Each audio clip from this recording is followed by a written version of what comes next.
En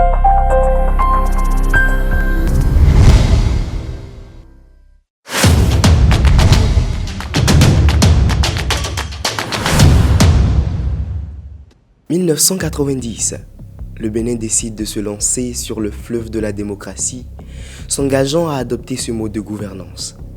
Aujourd'hui, bien que la démocratie soit une réalité, elle traverse des zones de turbulence.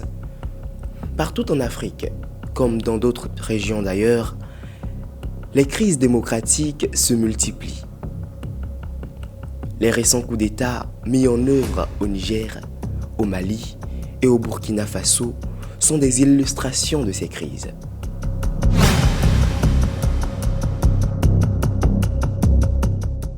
La démocratie est le règne du droit. Pourtant, aujourd'hui, la démocratie fait face à une crise globale marquée par des signes comme le désintérêt populaire, les coups d'État et la régression démocratique.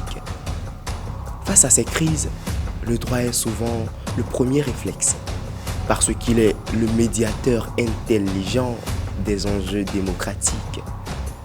Mais le droit a eu le temps de prouver ses limites.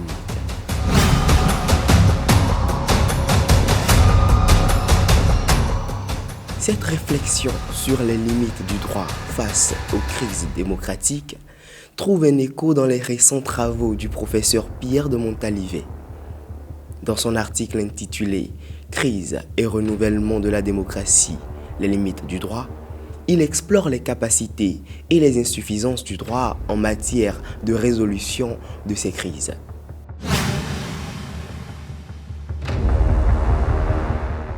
Pierre de Montalivet est professeur de droit public, spécialiste en droit constitutionnel et en légistique. Son expertise lui permet de porter un regard éclairé sur les enjeux démocratiques contemporains.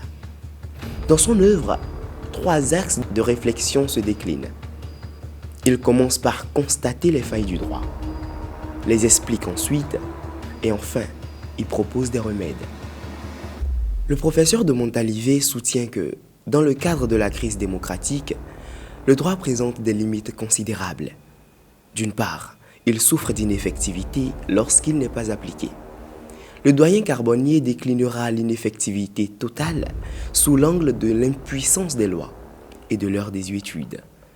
D'autre part, il est inefficace lorsque son application ne produit pas les résultats escomptés. Une meilleure explication illustrative de l'ineffectivité du droit nous conduit à observer. Au Bénin, après la prévision constitutionnelle d'un référendum, celui-ci n'a jamais eu lieu. Le seul référendum que le Bénin a connu fut celui de 1990, ayant conduit à l'adoption de notre constitution. Une autre illustration d'ineffectivité juridique relevée par le professeur est une situation française. Il fait remarquer, entre d'autres situations, que nombre des aménagements de la Constitution française sous le président Jacques Chirac visaient à élargir le champ du référendum, mais ils sont restés inappliqués. Quant à l'inefficacité du droit, elle se manifeste lorsque des règles en place ne suffisent pas à résoudre les problèmes justifiant leur existence. Ainsi, même dans les États dotés de lois rigoureuses, le commun sentiment d'être gouverné sans respect du droit persiste. En Afrique, le phénomène de la passion du 3e mandat résiste à toute épreuve juridique. Mais allons plus en profondeur. Bien que le professeur identifie l'ineffectivité et l'inefficacité du droit comme principales failles, on pourrait envisager d'autres limites. Une autre limite principale à considérer est l'inadéquation de certaines lois par rapport aux problèmes qu'elles visent à résoudre. Nous tomberons tous d'accord sur le fait que l'on ne peut vouloir remédier aux crises démocratiques et concevoir des lois qui, dans une profondeur non apparente, restreignent les libertés citoyennes. Nous pouvons trouver autant de limites qu'il y a d'hommes. Mais la question logique qui se pose ici est celle-ci. Comment y remédier? Comment remédier aux crises de la démocratie et aux failles du droit dans la résolution de ces crises?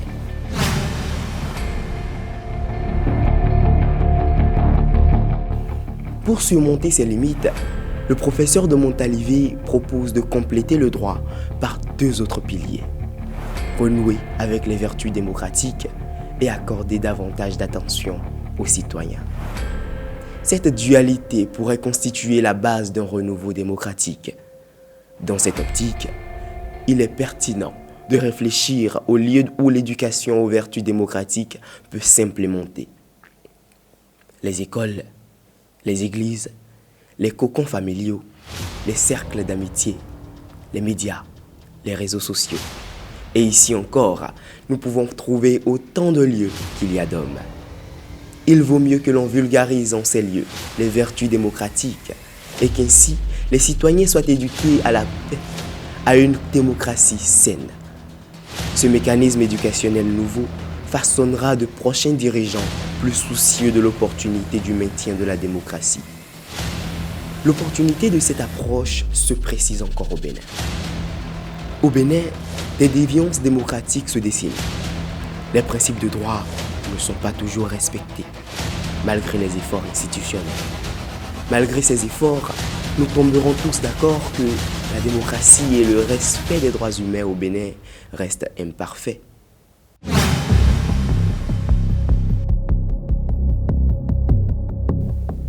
Dans ma réflexion, j'explore les défis contemporains de la démocratie en mettant en lumière les limites du droit face aux crises démocratiques telles qu'identifiées par le professeur de Montalivet. Pour lui, il est nécessaire d'adopter une approche intégrée reliant le droit aux vertus démocratiques et à l'implication des citoyens pour favoriser un renouveau démocratique surmontant les actuelles crises. Je vous appelle en fin d'intervention à réfléchir sur le rôle des institutions éducatives dans la transmission des valeurs démocratiques essentielles.